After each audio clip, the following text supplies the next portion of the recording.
All right, we are back on the Andre Duke Show with Carter Smith. Carter, how we doing, man? Good, man. Good. Happy to be back, man. It's been rough couple weeks. Been under the weather. Excuse me. Still, obviously, getting over some stuff, but feeling much better. So happy to be back on. Happy to be back interacting with y'all. Producer Ed in the background. How you doing, Producer Ed? But love to be back in front of y'all. Got a lot to talk about today. Today's a big show, man. I didn't expect it to be when I was writing the show and everything like that. And then went through it. And I mean, there's just a lot going on right now and just a lot to talk about. So excited to jump into it. Have a good week. I don't know about where you guys all are at, but we got trick or treat tomorrow night with my kids. So I'm gonna be taking them out trick or treating, making sure they get all the candy in the world. And my oldest is dressing up as Ariel from Little Mermaid, the original one. And she's not black, so she can't be the new one. But and then we got my middle daughter is being Snow White, and then my son's a monkey. And so it's fun, man. They're having a blast, and it's a great time of year, man. It's almost November football, and what do they say? September and October are for pretenders, November is for contenders. So we're getting really into the meat of things, and I'm really pumped up, man. I'm excited for this weekend.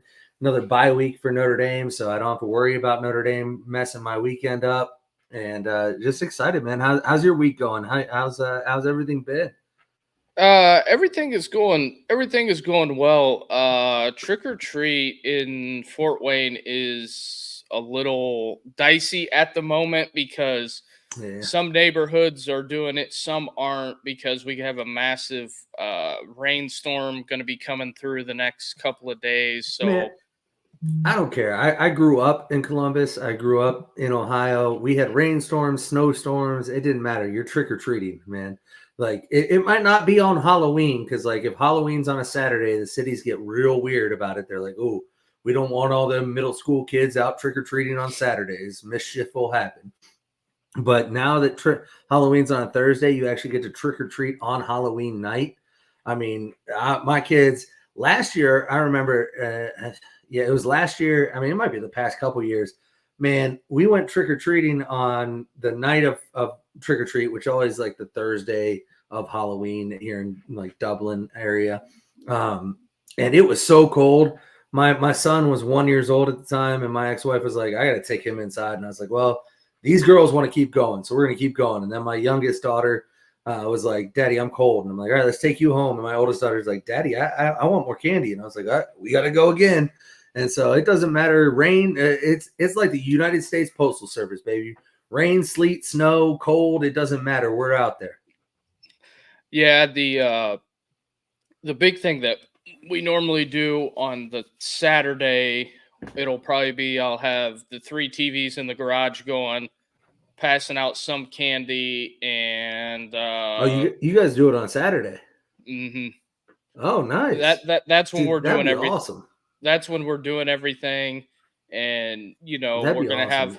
we're gonna have I'll have the garage door open, probably have some food rolling, and Yeah. then we'll have just various people stop over, family, and it's just basically if you walk down the row of houses, you can go from house to house and Yeah. get you a soda pop, Yeah. My and it's a favorite thing to great. do when we first bought our house in Dublin, we didn't have kids, obviously. So we bought our house, and I mean, it's a neighborhood with kids. So we understood. We grew up in neighborhoods with kids. So we understood trick or treat was a thing. And so, first couple years we owned our house, we didn't have any kids. So I would set up a fire in the driveway, like a little fire pit, and we'd have candy, lawn chairs, and then my favorite thing to do is, man, we'd have some beers and some adult beverages for the adults walking around with their kids, man. And we were the hit. Like everybody loved stopping by our house. Then obviously we had kids and we were out trick or treating. So then one of us would stay back and hand out candy, and it got a little less fun. But like those were my favorite places to stop once I had kids. Like, you mean my kid can get a full size Reese's and I can get a beer? I'm in. No. Oh yeah. Our I am not dressing up for Halloween. I do not dress up. What are Yeah. you going as? So I'm actually not dressing up this year. It's just I got to work in the morning. I got stuff going on. Then I got to pick up my kids, and I'm taking them over. We're actually going to go trick or treating with my brother and his kids over in Powell. So not a big dressing up type of thing for me this year. But I was gonna dress up as Kingpin from Daredevil, or from that was what I was gonna do. But then So my son was supposed to dress up, and his costume got bought by his mother, and I didn't have a whole lot of say in it, but because he's 2 years old, right? He can rock a little 3-piece suit now. He was supposed to dress up as the baby from the Carter 3. oh yeah. Yeah, but Missed opportunities, but I'm sure your brother that you're going trick or treating with, what's he gonna dress up as? A football coach or a podcast I host? believe he's dressing up as the Joker. I think he is the Joker, and then his lady friend, wife, girlfriend, whatever she is Harley Quinn, and then I believe little man Luke is Batman, maybe. I don't know. We'll see. I don't know for sure. But they tend to do a good job of the family Costume coordination. costumes, right? Yeah, I mean, I wouldn't be. I'm kind of not shocked your brother's dressing up as a clown. Well, if you saw him at the live show last week, he was dressed up as the Joker. A very bald Joker. But Yeah, he was bald and he didn't have the makeup. That's a if whole he other doesn't story. have the makeup and hair to go with it, I'm just gonna say he's a thumb in a Joker outfit. If he shaves off his eyebrows, he looks like a thumb. That's rude. But anyway, so comment below though. What are you guys dressing up as? Halloween's tomorrow. Like, I know a lot of people went out this past weekend and celebrated, but what are you guys dressing up as? What did you dress up as? Well, how about this poll question? What's the best Halloween candy? And we'll revisit it at the end if we get a bunch of suggestions. Bro, you already know the answer. There's only one answer, just like there's only one answer for the best cereal. But we'll get to it at the end. We're not hashing that out again. It's been settled. I'm not gonna let it go, so you better get used to it. All right, but let's jump into the show. Let's get this thing rolling. We're already almost 10 minutes in, and I already said we have a lot to go over. So we got to get this thing moving and a grooving, as a one Chris Drew might say. Trademark Chris Drew, just yeah, so everybody knows. I'll throw him a couple bucks. He'll be fine. But so obviously, I'm not talking about this a whole lot. I'm not going to talk about this series. I'm not going to talk about anything about baseball because, first of all, fuck both teams involved. So I haven't brought it up once. I haven't put it in the show notes. I haven't done anything because the Yankees-Dodgers World Series could quite literally be the worst World Series of all time. I wish it would have ended last night so that it was over. It didn't. The Yankees won. We're going to Game 5. However, did you see those Yankee fans trying to steal the ball from Mookie Betts? I was too involved last night in Louisiana, in the Raging Cajuns in Texas State. I just seen it on Twitter. So here's the picture of it. And these guys are, I mean, they're trying to catch the ball. Mookie catches it. And then the motherfuckers grab his arm and hold his arm up and try to rip the ball out of his glove as if that's going to make it not an out. Yeah, that's... First of all, PSA to all fans who sit on the foul lines, anywhere where you could catch a ball that somebody else in play could catch. Stay the fuck out of it. Like Steve Bartman. Yeah, well, here's the thing. And this is another thing. I've seen people being like, well, why are Yankees fans not mad at these guys like everybody was mad at Steve Bartman? That's a different scenario, my boy. Like, very different. Steve Bartman's reaching over the edge to catch a ball that a Cubs player was going to catch. And he's a Cubs fan in the Cubs stadium. This is two Yankees fans trying to stop a Dodger, the opposing team, from catching the ball. Of course they're going to be supported. It makes sense. This reminds me of, I believe it was the Yankees' first World Series run with Jeter. I think it was 97. Mm-hmm. 96 or 97 when that home run was in shallow left field and that Yankees fan reached over the wall and caught it. Yeah. And Davey Johnson, I believe, was the manager of the Orioles at the time, went completely ballistic and tried to call it fan interference. But, that's just the thing with baseball. It's, Yeah. But like, it's one thing to try to reach over and catch it, which I still tell you, don't do that. Like, and especially nowadays, they got replay and shit. They can overturn that. But he clearly catches the ball, and you're holding his arm up, trying to steal it out of his glove. Like, and the other thing is, this guy on the left here, he doesn't really look like him, but I just get the vibes of a typical New Yorker, like that guy that's all over TikTok. He went to Cleveland for the Indian series, and how you doing? That fucking guy. Hey, how you doing? What's wrong with that guy? You don't like that guy? Oh, dude, that guy is so fucking annoying. He's so annoying. I don't want to hear. It's such an overblown. He's probably not even from New York. Like, it's just such an overblown personification of what you think New York is that I don't even believe it at this point. But here's a fun fact. Go ahead. He's probably from Jersey anyway. Yeah, he's probably from Jersey. And one of Pat's guys. Probably Pat's uncle. But anyways, here's a fun fact. I don't know which one of these two is, but one of these two guys went to the University of Arizona. Do you know who he was friends with?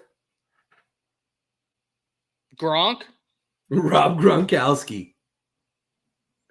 Gronk came out and said, like, yeah, dude, he's one of my good friends from college. Like, he's a little bit of a menace. Like, he's that kind of guy. But they obviously got escorted out of the game, and allegedly were not kicked out for game 5. And I believe tickets. And so the MLB came out and told the Yankees, like, hey, you need to not let them back in. Yeah, it's just wild. It's wild, dude, but it's fun. I mean, it's fun. And I honestly, like, I'm telling you, if you sit in the front row, just stay out of the game. It's not going to go well for you, but it's funny. I think it's hilarious, and I like the enthusiasm, right? Yeah. But it is what it is. And then moving on to more football-related things, because I refuse to talk about the World Series because I don't think anybody really cares at this point. But the Cleveland Browns went out on Sunday, and they beat John Harbaugh and the Baltimore Ravens. Jameis Winston threw for 300 yards, probably the first quarterback for the Browns to do that since Joe Flacco for them last year. Actually, I know he is. They scored over 20 points for the first time this season. Almost scored 30. They ended with 29. They almost doubled their season output.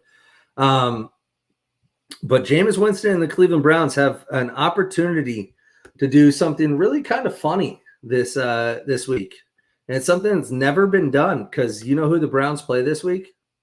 Yes, the Los Angeles Chargers. Yeah, so this would be the first time ever that they would defeat a pair of head coach brothers in consecutive weeks. So if you weren't already rooting for the Browns, this is a reason to root for the Browns, right? Right.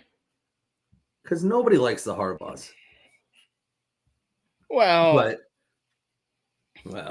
who likes the Harbaughs? They're from Ohio, so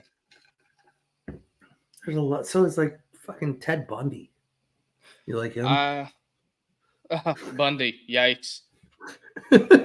Like, But it's just a a cool little opportunity for them to go out and beat the brothers back to back. And Jim Harbaugh doesn't even like John Harbaugh. He tried to kill him as a kid. You ever heard that story? Oh, where they're in the when they're in the ocean. Yeah, and Yes, he I held him under the waves and tried to literally kill him. That's what kind of psycho Jim Harbaugh is. But well, just look at the guy operate from day to day, and that tells you all you need to know. I mean, hell of a but football coach though.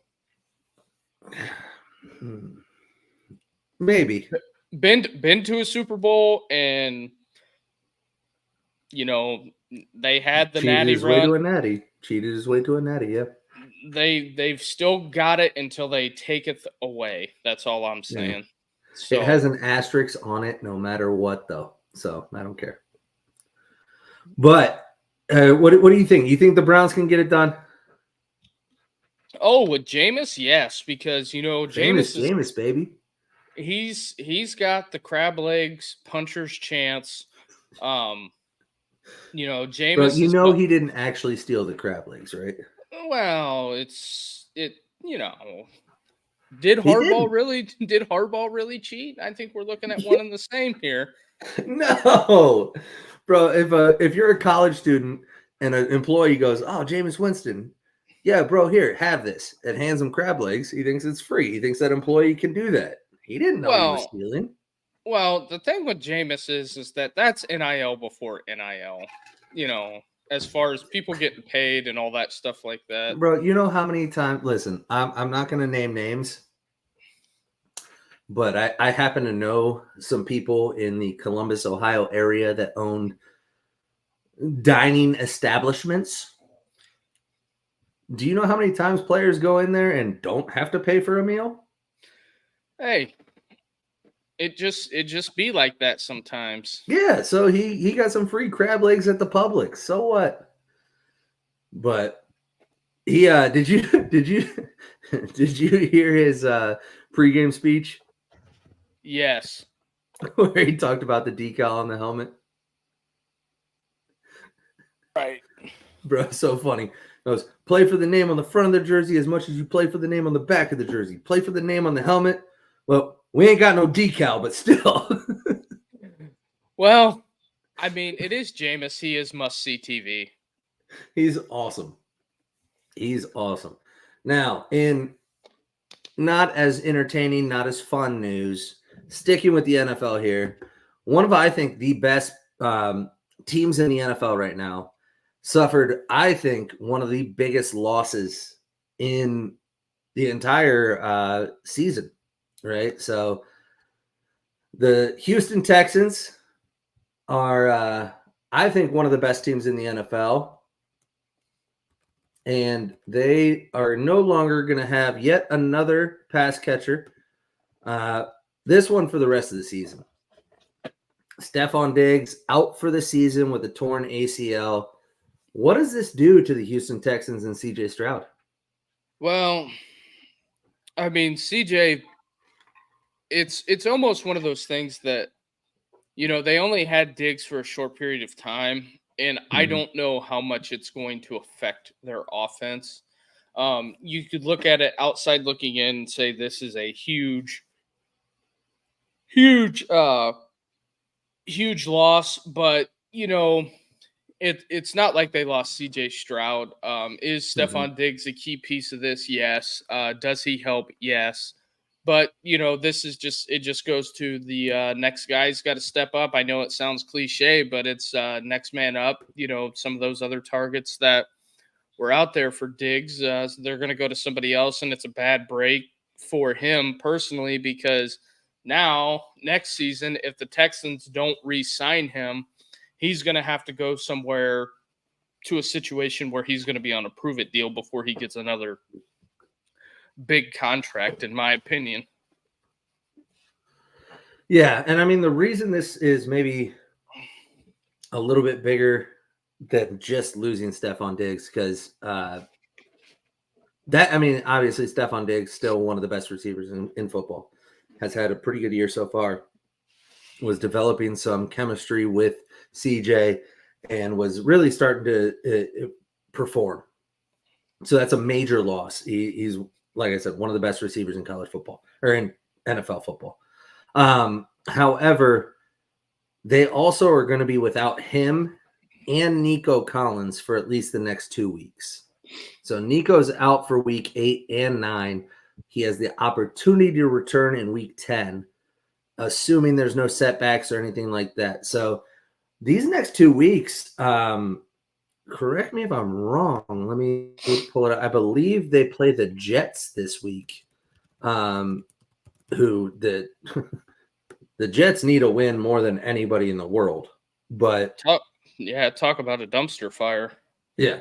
But so they play the Jets tomorrow night. Yeah, Thursday night they play the Jets. And they're actually an underdog in that game. The Jets are favored by 2.5 right now. And so you're not going to have Nico. You're not going to have Diggs. And then they go, and the next week they play the Lions. Yeah, it's a big stretch for him. And so you're not gonna have Nico or Diggs for those 2 games, and you are currently they are 1, 2. While you're they're 6-2, and they could be 6-4 real quick. Here's another little fun fact. When it comes to the Texans season, two things I have here. That fifth round draft pick for D-Hop, I bet that would be looking pretty good right now. And then also, the Colts it was a 3rd round for D-Hop, not 5th. No, I'm pretty sure it's a 5th round. Go ahead. The Google machine knows. When it comes to this, the Colts are starting Joe Flacco. And don't let Joe Flacco get hot. Mm-hmm. Because you could find yourself in a battle for the AFC South that everybody thought the Texans were going to win walking away.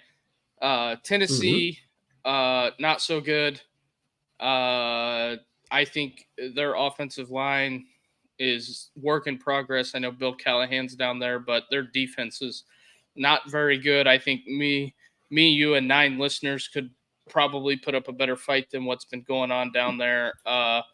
So, Tennessee's completely rebuilding. Jacksonville, I think Doug Peterson's probably going to get fired. I don't know. Yeah. They paid Trevor Lawrence a bunch of money. Now they're handcuffed.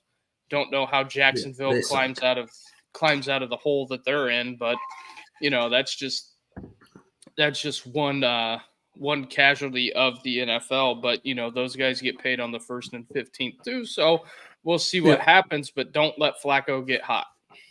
Yeah, but so it is for D-Hop. It was a 5th rounder that turns into a 4th rounder. I was thinking I was probably thinking of Cooper or Devontae Adams were 2nd or 3rd. So there is an accelerator on the trade. If he but here's the thing. The Chiefs have to reach the Super Bowl, and DeAndre Hopkins has to play 60% of snaps for it to turn into a 4th rounder. So odds are that's not going to happen. I mean, that's just the odds. I'm not saying it's not, but on top of that, so the Texans, like I said, they get Jets, Lions. They could be 6-4 after that without Nico and Diggs.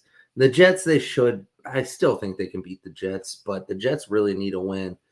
And then it goes Cowboys, and then it gets easy. Titans, Jags, Dolphins, Chiefs, Ravens, Titans. So they should still be able to make the playoffs even without Diggs. It's a major blow, in my opinion.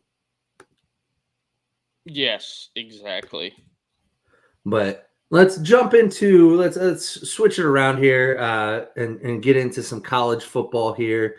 The updated Heisman odds came out just recently here, and I have those for you. Let me throw them on the screen here. Ed, could you throw them on the screen for me? Yes, producer Ed Carter is paying him in ham sandwiches. He's asked me to bump it up to pastrami, and I'm not quite sure I'm ready to. Hey, pastrami's expensive now. That's what I'm saying. I was like, bro, be happy with ham. What are we doing? But I guess the ham wasn't hitting right, so we'll see. I might be able to afford some pastrami for him. But here are the odds going into week 10. Obviously, your favorite Dylan Gabriel still. Travis Hunter, Cam Ward, Ashton Genty are your four actual favorites, like your four that'll get in. So, like, if the odds play out, these are the four that are getting invited. Everybody else is an outside shot, right? Yes. What do you think about these? What's something that surprises you? I think not the Navy, but the Army quarterback being on there. If they run the table and he beats Notre Dame, he's definitely getting an invite. I But don't think he'll have the stats to even consider it, but yeah, I mean, he might get an invite just out of like respect. Milroe is just a popular name. Yeah. Now, I know we disagree on this, but I think Rourke should be higher because I think that the reason why he is so low is the logo on the side of the helmet. Oh, I don't disagree with that. The logo on the helmet is what's hurting him. Shedeur Sanders, I think that's a little bit of a logo thing. No. His buddy's got the same logo at 270, so it's not a logo thing. But see, they play different positions, and yeah, here's what that is. If you're going to win the Heisman, you have to be the best player on your team. If there's two people from the same team, one of them's not the best player on their team. Exactly. So like, I agree. I think Shedeur is better than a lot of these people that have better odds, but he's not better than Travis Hunter, and they're on the same team. And if you're going to win the Heisman, you got to be the best player on your team. Right. And Aller, I think that's only because Penn State's undefeated. If he plays this weekend and beats Ohio State, okay, you're in. Well, and we'll get. Well, we probably won't get to that today. We'll talk maybe briefly about Penn State, Ohio State, but we'll jump into that tomorrow and Friday. But here's my thing. So the first four make sense. Yes, I agree with all of them. Dylan Gabriel makes sense. Quarterback of the best team in the country, has great stats. Travis Hunter plays two ways. Absolute phenomenal player. Cam Ward, best quarterback in college football. I get it. Ashton Genty on pace to maybe break Barry Sanders' record. 100%. Those four make total sense. Clyde Kubinik, he's looked good against ass, but he's looked good. But where you lose me, and this is where the Heisman Trophy turns into a marketing campaign. What the fuck is Ohio State doing? Like, what are they actually doing to support their players at all? Because I'll pull the stats for you if you want me to. But Carson Beck and Drew Aller having better odds than Will Howard is asinine. Well, the Beck is down there. Beck's thrown more completions to me than he has his own receivers. Drew Aller can't even hold a candlestick to Will Howard's stats. I don't know. I just don't know where it is. I don't see it. And I can pull the stats for you. I didn't pull them because it's not that important. But this is where Ohio State fails. Ohio State hasn't had a true Heisman Trophy candidate since Troy Smith. There's one person to blame, and that is yes, Jeremy. I know him very well. I'm just okay. The Klubnik thing. Now that one aside. I'll even concede that one. But okay. What do Milroe, Carson Beck, Klubnik, Cam Ward all have in common? Not the fact that they play for Absolutely SEC nothing. schools. Well, I They mean, the all other two don't. So they all they all play on ESPN a lot. And that yeah, has a okay. lot that has in my opinion that has a lot to do with it. No, Gentry's there because they probably because have of SIDs that do their fucking job, but well that's that neither here nor there. but What? Gentry's So there so how does Curtis Rourke have a better opportunity than Will Howard? because Indiana is the hot thing right now. Yeah, I understand that, and I'm not saying Rourke shouldn't have better odds than Howard, but I'm saying the main reason Rourke's odds are so low, or as you said, the logo on the helmet. Will Howard happens to have one of the most iconic helmets in college football. It shouldn't take that much to get him up there. Jalen Milroe, Carson Beck, Cade Klubnik all have losses.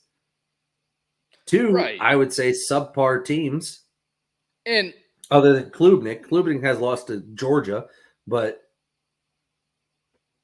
well, outside of I think playing on ESPN helps.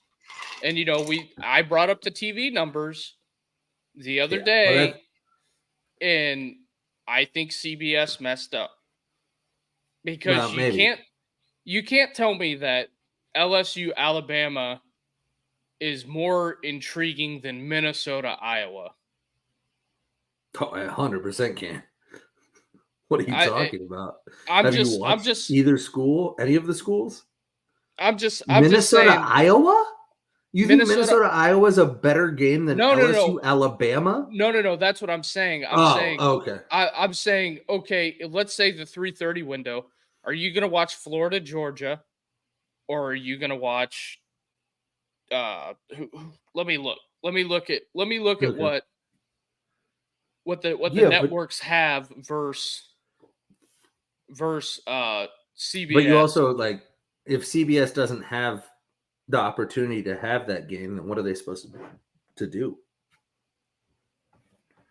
Because this week Indiana, Michigan State is on Peacock. It's on Peacock. Okay. Why I don't know. It's Well, the because dumbest nobody thing in gives the a world. fuck about either school. Indiana's ranked number 13. People care. It got brought I up on mean, Monday. It got brought up on Monday Night Football. People are paying attention to what is going on in well, I Bloomington. understand that, but what do you want them to do? That's preset before the season. I understand that's with the Big Ten Yeah. TV deal, but okay, Yeah, at that's what the money's for, dude. That's why NBC pays you. at 3:30 you have UCLA at Nebraska.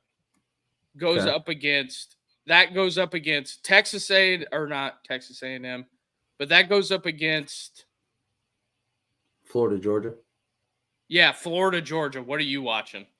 And then you have number Florida, one. Georgia.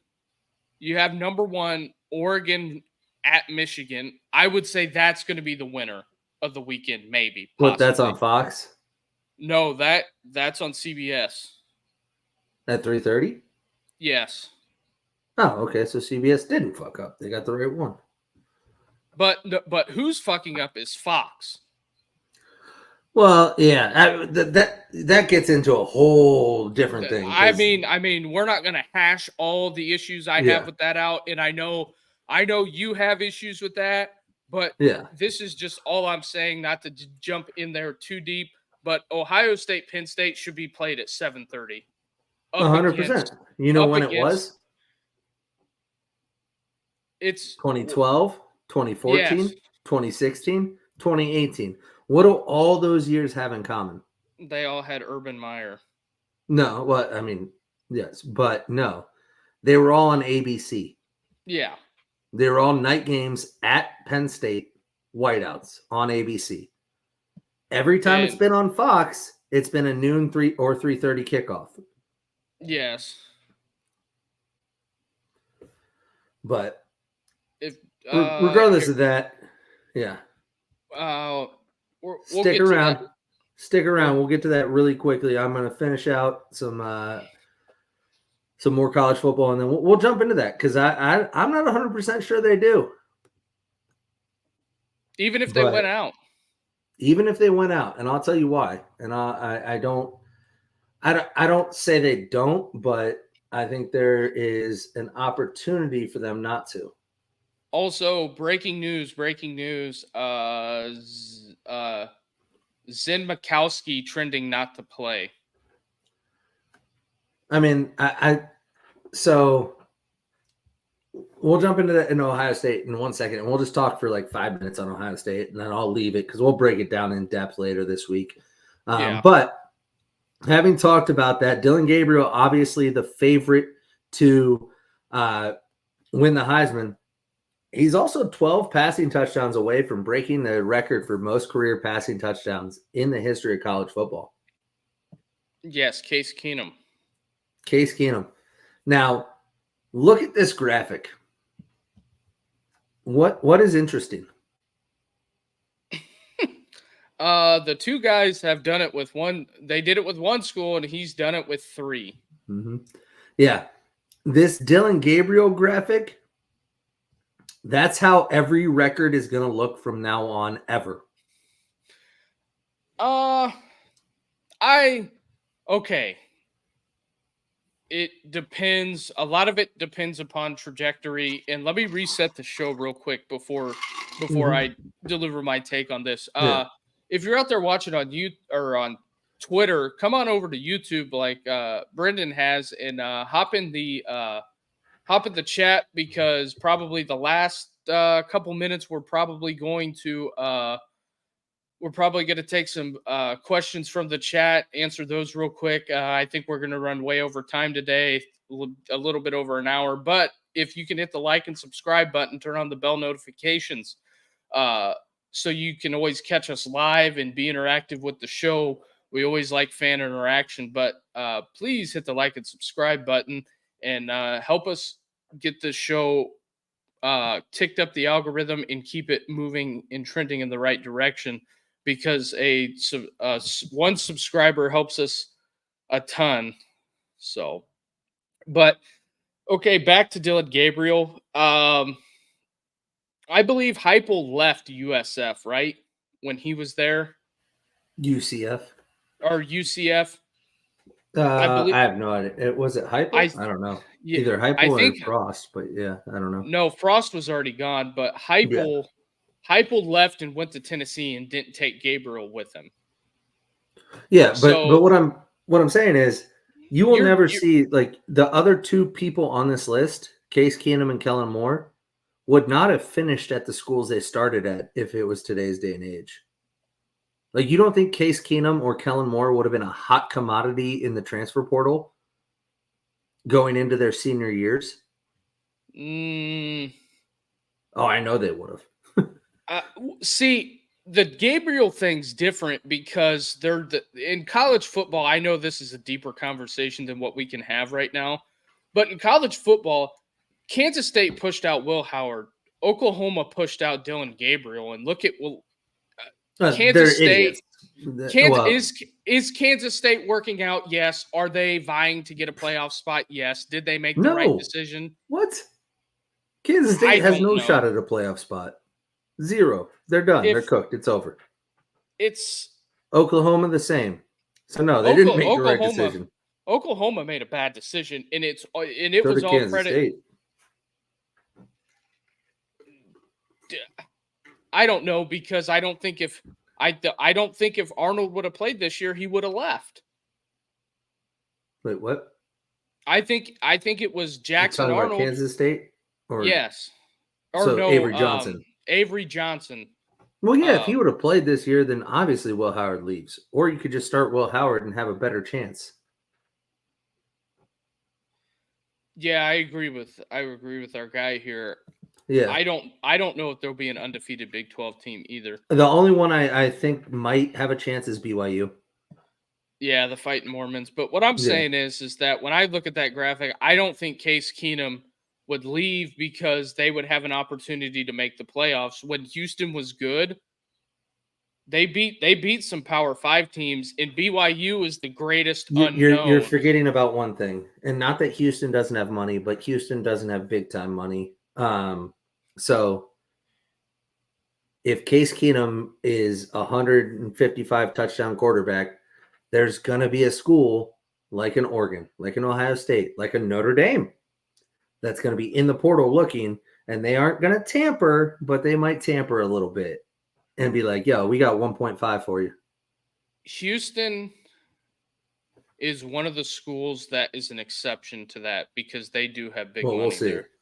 We'll see. I'm just saying, I doubt you ever see a graphic like this once it continues that has just one logo. Every kid is going to go to multiple schools that can break career records.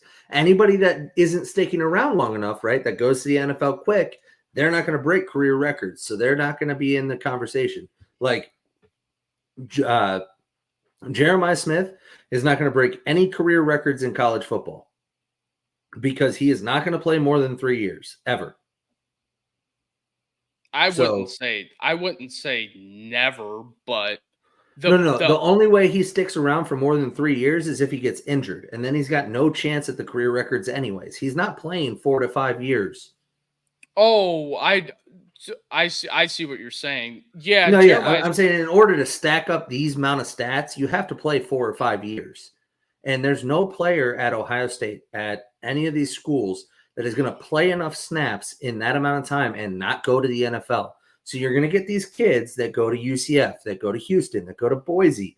But the problem is they're no longer going to stay there. They're going to get into the portal just like every other kid that does right now, like Sam Hartman, like Riley Leonard, like everybody else. And they're going to go to other schools. So you will never see another Case Keenum that stays for 4 years at Houston and breaks the record. That's not going to happen. It's just not. If they're that good, they're going to move on to bigger programs because there's going to be paydays. That's all I was trying to say. I think it's at some extent I agree with you, but also like Gentry could have hopped in the portal and went somewhere. I know enough people wanted him, but he didn't go. Who? But Gentry, the running back at Boise. Yeah, but he's not going to break any career records. He might break Barry Sanders' single season record. Maybe. Single season, yes. Single seasons. Those will get broken by random people all the time. But all right, let's jump in here, and we'll break down Ohio State, Penn State tomorrow, or Friday, one of the two. Obviously, biggest game of the weekend by far. I mean, it's a huge game, and the fact, like we already said, the fact it's at noon is fucking a travesty. It's disgusting, and in my opinion, it helps Ohio State. I've been to Penn State twice. It's not the same during the day as it is at night. But we'll jump into it tomorrow. The only thing that we talked about already is that Zen Mikowski looks like he is trending towards not playing, right? Yes, so, yeah. Is that a problem for Ohio State? I don't know. After watching the film, I mean, Zen had a rough day in pass pro. However, on the run plays that were run to Zen Mikowski's side, the Buckeyes averaged 11 yards a carry when they only averaged, I think, 2.9 the rest of the time. Well, okay. Obviously, that's a small sample size. You can't go off of it. I watched a lot of excerpts that Zach Smith posted on from Minnesota Sports when he broke it down from his film room. Mm-hmm. And I've seen some of his comments. I 100% agree with what Zach says on on the fact that they didn't do anything to help Zen at all. And it could have been a bad game plan. And we'll just go a little bit on this. Like, you know, me and you both are obviously friends with Kirk Barton, Buckeye Scoop. You know, Kirk, he does a little film breakdown from the TV copy. He draws on the telestrator a little bit. And I have, like, you know, whenever, you know, we've met up with Kirk, you know, we're joking and having a good time. But whenever Kirk is on camera, he never raises his voice, ever. Mm-hmm. It's always, it's not to dig at Kirk, but it's always monotone. It's, yeah, you know, pretty even-keeled. Even keel, but when Kirk was getting animated about breaking film down is very, very alarming to me. Whenever he was saying, you know, you got to help this guy, you have to help him. And Kirk was an All-American tackle, So whenever he says something about the offensive line and what you should or shouldn't do, I mean, I don't know if you agree with me, but I'm going to listen to what the hell he has to say about it Absolutely. when it comes to technique and trying to help him out. I'm Mhm. going to listen to what he has to say. And Kirk got animated about, hey, we have to help this guy. We have got to, chip, and we've got to give Zen help because you have Abdul Carter coming, and Yeah. whoever's out there, whether it's Donnie Jackson or whoever, it is it and the running the ball for having the the best running back room in the country. That's not a made up quote. Ryan Day said that. Well, And they should have the best running back room in the country. I agree. But I will say, so two things on that. I agree with you completely. I think Kirk knows ball. He obviously played it. I agree it'll be low scoring. When we get into it tomorrow, the two things you said are the two things that I really highlight. Is I don't think Penn State's going to be able to run the ball in Ohio State. I don't think that's going to happen. Their rushing offense is not that great, and Ohio State's run defense is pretty good. But when Kirk knows ball and he knows offensive line play, I would push back a little bit on the film study thing because breaking down TV copy is like watching softcore porn. well, I'm Like you just never see the ball go in the hole. Like it's not you don't see what's actually happening.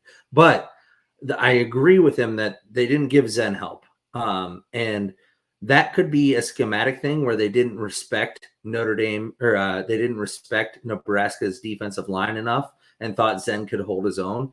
And instead of adjusting, they never did. But I think they ultimately went into the game thinking we can manhandle this defensive line, and we don't need to give Zen help. They should have adjusted, but I think it would be a different game plan against a team like Penn State. So, and we'll get into that tomorrow. That's more just of a tomorrow topic or Friday topic.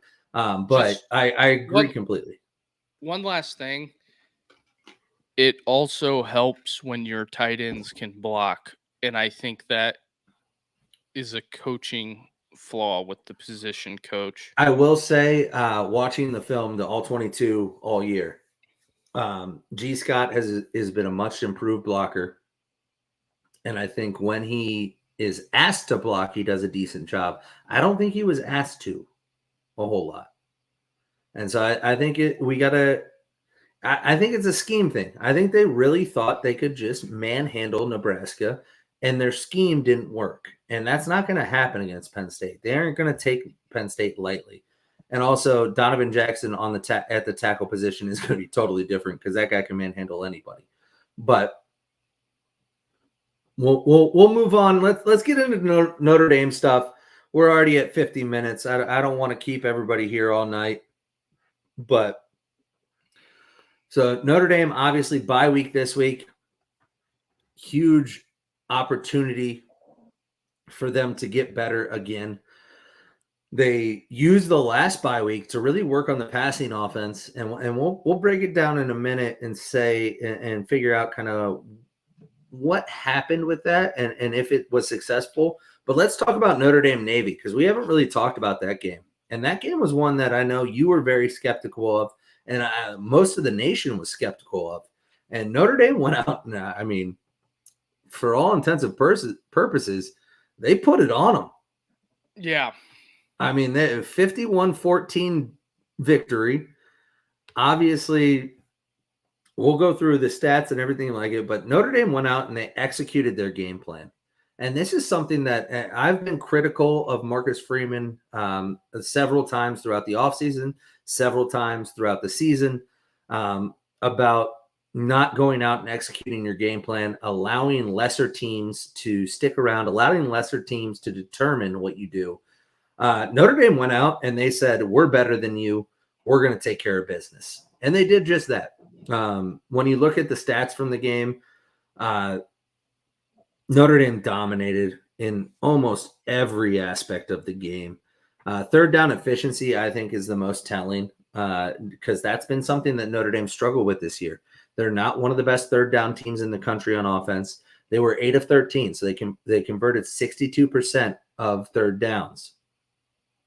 And then Navy only converted 4 of 11, so only 36%. So the defense was good on third downs. Notre Dame's offense put up 366 yards, not an overly impressive. Hey, I appreciate you stopping in, Brendan. Thank you for the sub. Keep watching. We talk Notre Dame all the time. So right now, it's a little mix of everything, but stick around. We talk Notre Dame. We talk college football. Love having you here, bro. But Notre Dame passed for over 200 yards, ran for over 260. Navy could only pass for 88, ran for 220, which is a little more than you'd like, but it's Navy. They're going to run the ball. That's what's going to happen. But the difference in the game was Notre Dame didn't turn the ball over a single time, not one turnover, and Navy turned it over 6 times. Do you know how many turnovers they had coming into the game? Probably not very many at all. 2. They had 2 all year, and they had never fumbled a football. They had 5 fumbles on Saturday. And those 6 turnovers turned into 27 points. Would have been 28 if they didn't miss the extra point. So everybody told me, and I got a couple buddies in the Navy that were giving me shit, like, Navy's going to do it. Navy's going to beat them. And I told them, relax, guys. Like, I know you guys are undefeated. You guys feel really good right now. But, like, we're still Notre Dame. We're going to take care of business. And they did. They went out and took care of business. Right? Yes. And I've watched the game twice now. I'm still waiting on the All-22. Really, really want to watch the All-22 because I was very impressed with Notre Dame's defense. I got to be honest with you. And I understand that the weakness of Notre Dame's defense right now because of injury and lack of depth is at the corner position and a little bit on the defensive line, but the defensive line did pretty well. So I thought I was impressed, man. I feel pretty good after that game. It was an overall dominating performance by Notre Dame. The 27 points off of turnovers. Navy gift wrapped a lot of things, but also I felt like the moment was too big for Navy, and Riley Leonard, settled in, threw the ball fairly decent, not the best in the world, not what I would like to see. But the thing with Notre Dame is that they keep on winning, and like the thumbnail says, is it enough because of the schedule? Where the topic du jour on this whole entire thing. Let's jump to that. Let me get it pulled up here because I got a little topic for you, and that's the question: is Notre Dame at 11-1 with let's be honest about their schedule now. Their only marquee win will be Texas A&M week 1. And Texas A&M helped them out by beating LSU last week. That was a big win for Notre Dame. Yes. That helps. But outside of that, you're going to have 2 other ranked wins over Navy and hopefully Army, right? If you go undefeated, you beat both them, who are service academies who nobody gives any respect to. And then you beat a bad Florida State team. You beat a bad USC team.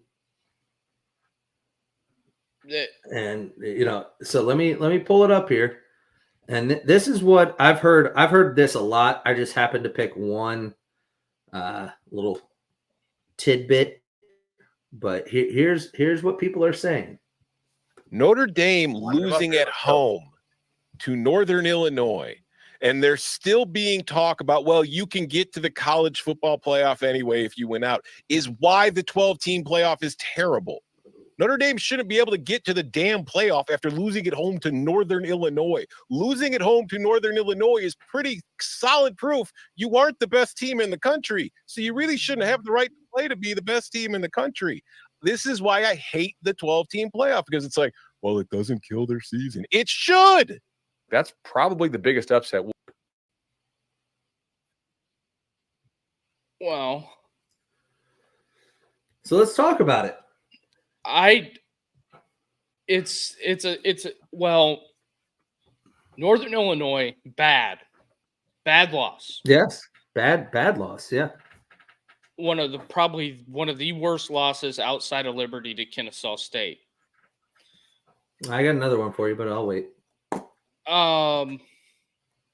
We've got you're in a quandary here if you're Notre Dame, just for the simple fact of your schedule is comprised of 3 MAC schools, and you lost to one of them, 2 service academies, and you're literally playing nobody else. You beat Stanford. You beat the best team in the SEC right now.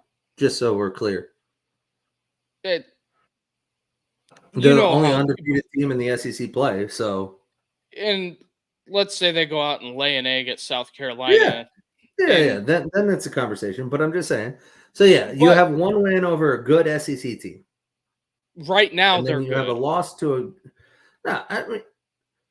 no matter how they finish, they're a good SEC team, right? Well, I'm not discrediting Texas A&M, but what I'm saying is, let's say Texas A&M loses 2 out of their last 3, then everybody's going to say that they were a fraud, and then you have no good wins. You already know. I still think they'll be ranked in the top 25. They lose to South Carolina and somebody else. Who else? Hold on, I'll pull up their schedule. But yeah, probably. I don't know. Like, I see what you're saying, but I don't know. I don't know if the committee is going to give them the benefit of the doubt.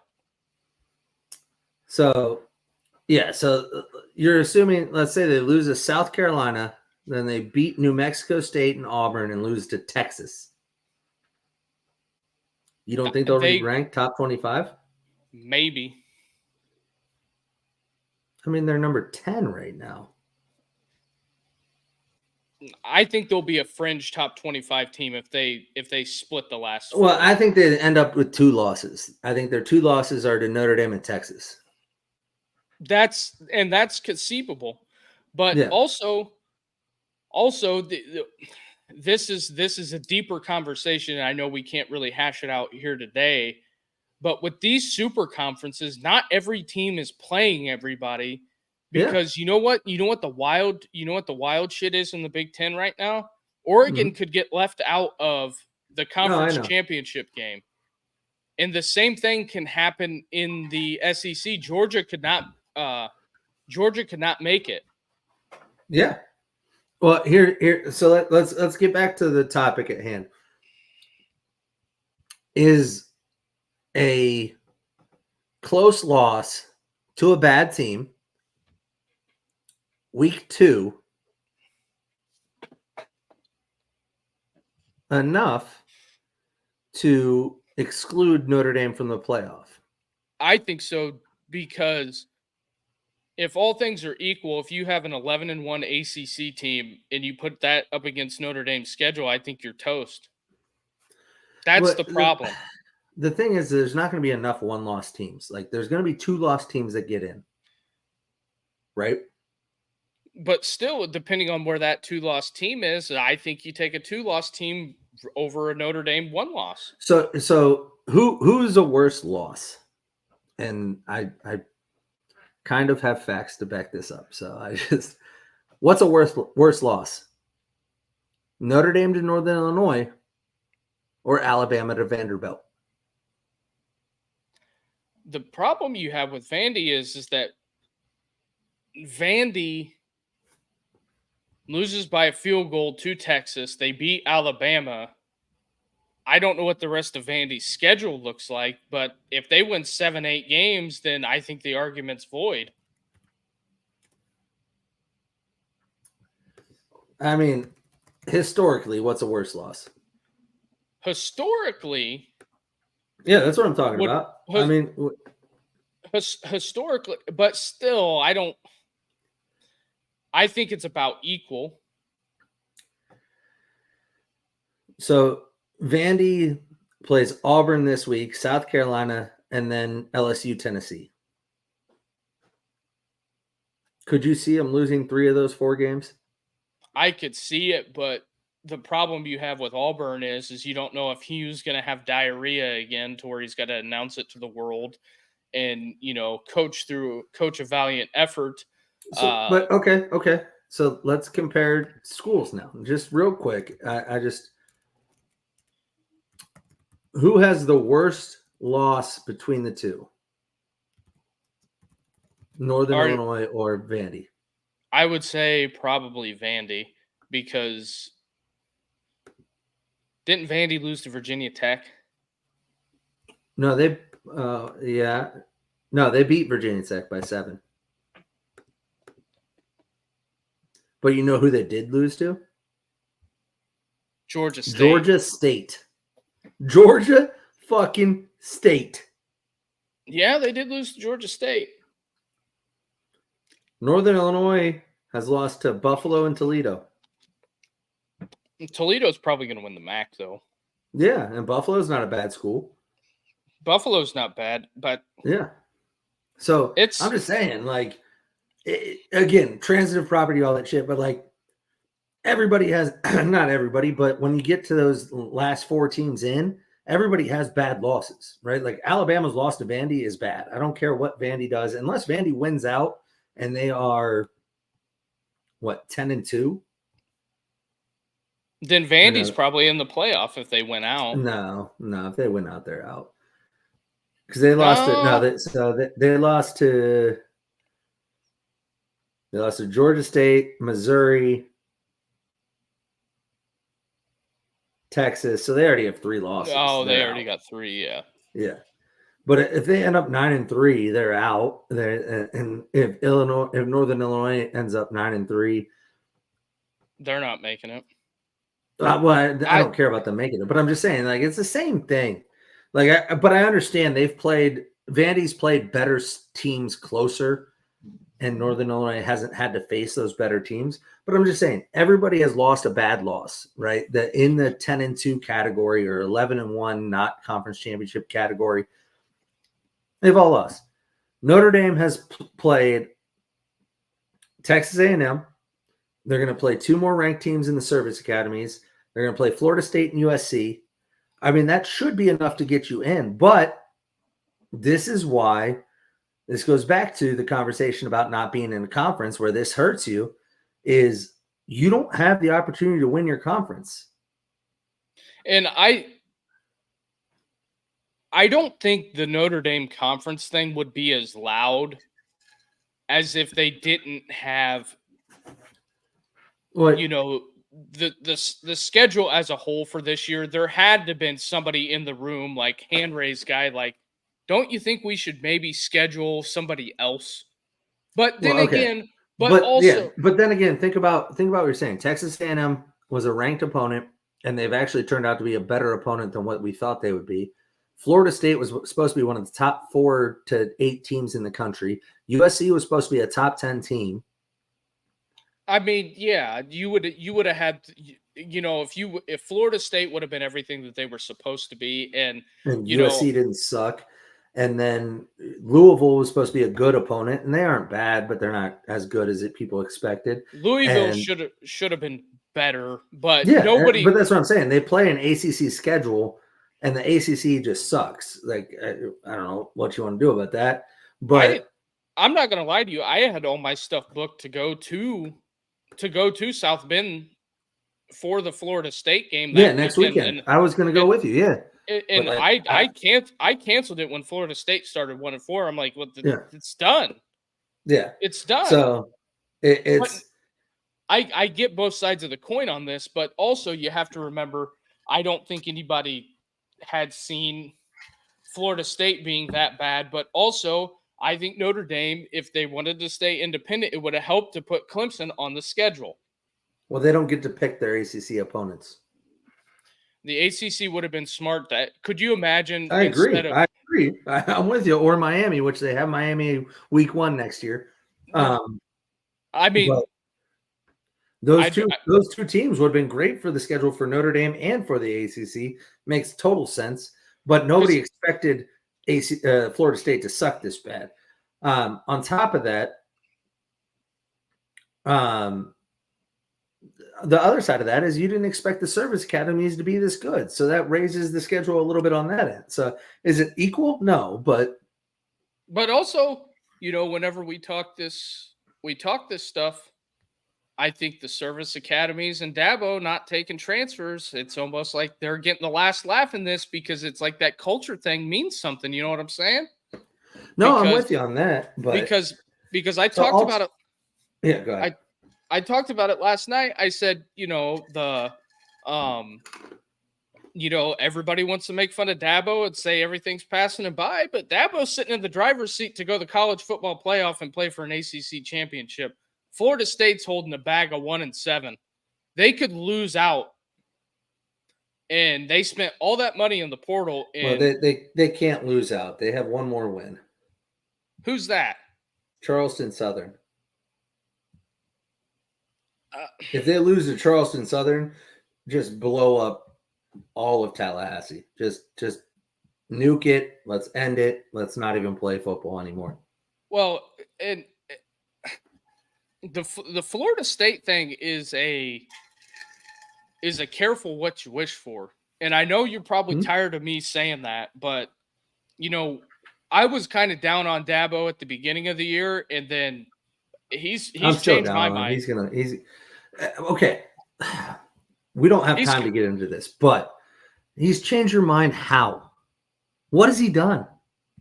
They have a culture there at Clemson. They are trending. They are trending towards an ACC championship game, an ACC championship game. Yes, they are. And let's say they beat Miami. Well, then no. Now we're talking a different conversation. I'm just go look at Clemson's schedule and tell me who they lose to. I'm pulling it up right now because they have played 2 packs of ass every week since Georgia. They played 10 Power 5 opponents. Okay, let's go through it and tell me. Stop me when I say a good opponent. Okay? Obviously, week 1 lost to Georgia. That's a good opponent, but let's move on. Appalachian State, North Carolina State, NC State Stanford. was supposed to. NC State. I don't care who was supposed to be good. NC State's garbage, and you know it. Okay. You want me to pull up their schedule? They're trash. Okay, so they're bad. They don't pick their ACC schedule. Well, I know, but I'm just saying, don't give me that they have a culture and they're a good team when they haven't played anybody. You're saying the same shit about Notre Dame, so I'm just putting it back. All right, so NC State, Stanford, garbage. Florida State, garbage. Wake Forest, garbage. Virginia, garbage. That's it.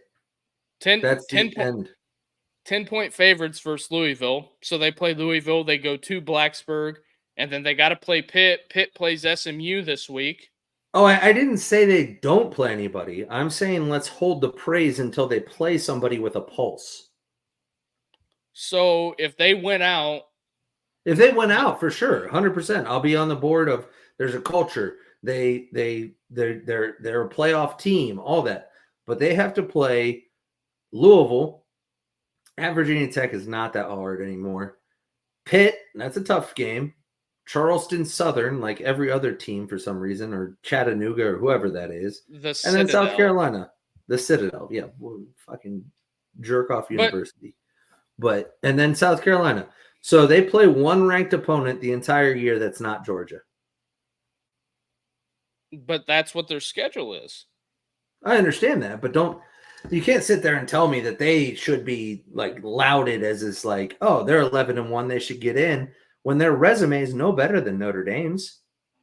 Well, they have 2 common opponents with Notre Dame, but they just happen to be in their conference, and then they're going to play possibly, if Pitt wins this weekend, another ranked team. If Pitt loses, they're not going to be ranked. No, I know, but they have a chance for one ranked win in the entire schedule. And I think that's a bigger indictment on the ACC. Okay. Notre Dame could have 3 ranked wins. Louisville was ranked at the time Notre Dame played them. Okay, so 4.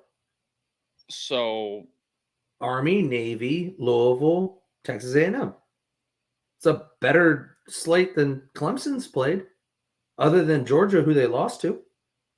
They have a better loss than Notre Dame, I agree, but they don't have better wins. I think the wins are just as equal. Notre Dame's got 2 wins over MAC teams. Well, I mean, Appalachian State and Citadel aren't MAC schools. They're worse. Appalachian State plays in the Sun Belt. I think the Sun Belt's better than the MAC. Anyways, you get what I'm saying. They haven't faced a gauntlet of teams, and everybody's starting to praise them again. Let's see what they do this week against Louisville. Let's see if Louisville beats them. Louisville beats them, and then everybody can shut the hell up about Clemson. Virginia Tech beats them. Pitt beats them. South Carolina beats them.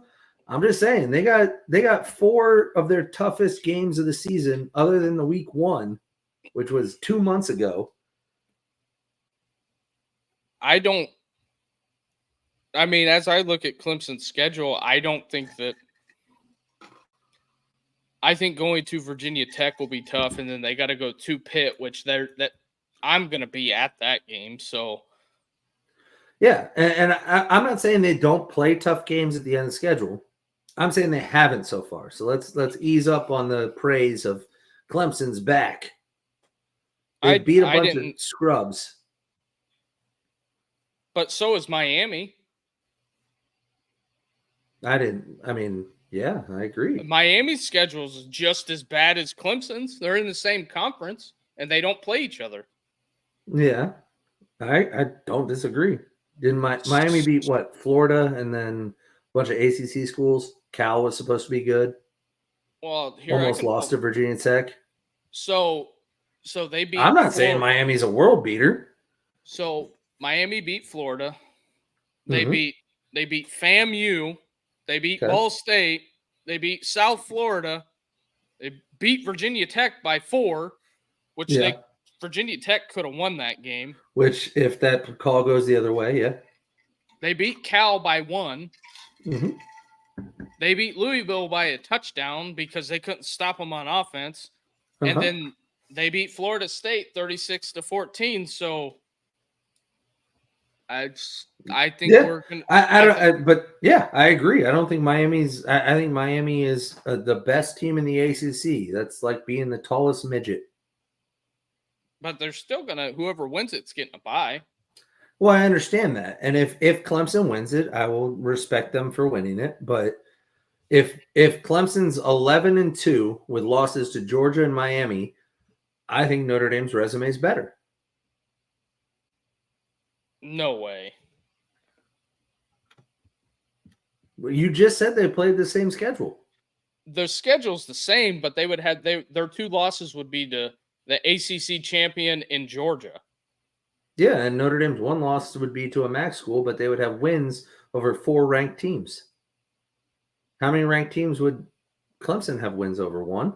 But they would have wins over. Clemson would have wins over 3 of the same teams that Notre Dame does: Stanford, Florida State, and Louisville. But only one of those is the ranked wins for Notre Dame. So Notre Dame would have 3 non-common opponents that are ranked: Navy, Army, and Texas A&M. Going into what the committee has going, I would not want to take that resume in there. I wouldn't want to take any ACC resume, honestly. And I'm just saying, what really kills this is Florida State being shitty. Mike Norvell really fucked this up, to be honest. Absolutely, for both of them. for 3 schools involved in this. Yeah, I agree. But it is what it is. You got to deal with it. Notre Dame 11-1 gets in over Clemson 11-2. Book it. Write it down. I don't think so. Because wait for it to happen. The one reason why I say that is because they're going to play in a conference championship game, and I think the committee will hold Notre Dame not playing a conference championship game against them. Yeah, I agree. That's possible. But I also don't think that it's going to come down to those 2 schools getting in. I think there's going to be enough room for both of them to get in. And then there will be an LSU or a Texas A&M who isn't a conference championship game player that is left out. Honestly, I can see Texas A&M not making the SEC's conference championship game, having 2 losses, and getting left out because Notre Dame beat them head-to-head, and that's the conversation. Let's hope it doesn't come to that. How are you going to put Texas A&M over them if they both didn't play in a conference championship and A&M lost head-to-head? You can't put them over them. Yeah, but that would mean A&M's got wins over LSU. Maybe, depending upon it, maybe I just Texas. told you, no, just LSU, and then they would beat South Carolina, New Mexico, Auburn, and then lose to Texas. They'd have 2 losses. They would well, I don't know if they'd make the conference championship game at that point with 1 loss in the SEC. But they got a win over Missouri, though. They dog-walked Missouri. Yeah, that's fine. Missouri's about to be a trash team after they lose the next 4 weeks. I think it's almost shutdown season out there in Missouri, and I did hear some things about that whole situation going on out there, but yeah. I don't know. The only thing that I would realistically want to happen is for this to even out. But see, that's the problem. That's the issue I have with these super conferences, because not everybody plays each other. Yeah. Like well, Miami about that. Miami doesn't play Clemson. That would solve this whole argument. Well, not even argument, this discussion. Well, if Clemson doesn't play Miami, Clemson's out. I think Clemson has to make it to the ACC championship game. Yeah, that's what I'm saying. And they would have to play Miami. And it just depends upon what the committee feels is right. And we're going to know next Tuesday whenever they chop this whole thing up. But the problem, that would be the only thing with Notre Dame is that if Notre Dame was undefeated, if they went undefeated, there wouldn't be a question. Notre Dame might be the number 1 team in the country right now if they were undefeated. It wouldn't be a question, but the fundamental issue that I have with the whole thing is that next year's schedule will be better, and it'll be easier to find it out sooner. Hypothetically, unless next year Miami sucks. That's also running the risk because Miami's going to need another quarterback. So yeah, I mean, yeah. So hypothetically, Notre Dame's schedule this year preseason, we broke it down. Notre Dame's schedule this year was supposed to be pretty tough. It just happened that Florida State sucked, USC sucked, Louisville wasn't as good as we thought. Now the schedule's not that great. Yeah, and hindsight's 2020. It's not Notre Dame's fault because of the conference realignment. I think that edited some matchups. Yeah, but this could just be the first step in the direction towards Notre Dame joining the conference. It's going to be too difficult without conference help to get into this because of how many teams there are that are in conferences that don't play each other. And that's my whole point. That could be the way this goes. Notre Dame could be left out, which would be insane. 11-1 Notre Dame getting left out of a 12-team playoff would be absolutely insane. And if it happens, I think you see Notre Dame join a conference within the next couple of years. I think as soon as the NBC deal's done, because NBC NBC will rework that deal tomorrow if it means they're in the Big Ten. Oh yeah. Yeah. It's just when it comes down to it, the telling point for me was when they moved the Stanford game. Yeah. But we've done almost an hour and a half. We've talked a lot. But we're still not even done because I have like 5 or 6 more topics in my head right now. But I know we could keep going if we had time. But we'll save them for tomorrow and Friday. Come back, join us again. I appreciate everybody tuning in. Jump in the YouTube chat. We love interacting with you. Love doing Q&A, things like that. And I appreciate Brendan and all the dudes that were in the chat. Come back out. We'll be back tomorrow. Excuse me. We'll be back tomorrow Richie and Duke are going live at 7:30 tomorrow. And then me and Duke will go Friday, probably Friday morning. Friday morning-ish. Yeah. Look for us around, you just want to call it 11? Yeah, that's fine. 11 o'clock tomorrow and or No, not Friday. tomorrow, 11 o'clock Friday, and we'll get it cranked up again. But with that being said, please hit the like and subscribe button and help us grow this channel so me and Carter can continue to have fundamental disagreements. In producer In Ed which can I'm get- right and Duke's wrong, but you guys can comment and let me know how right I am. I appreciate it. We'll see who won the argument. But with that being said, we got a lot of things moving and shaking in college football. We're trying to blow this thing up to have an even bigger year next year. So if you can hit the like and subscribe button, that would be greatly appreciated. And with that being said, anything else, Carter?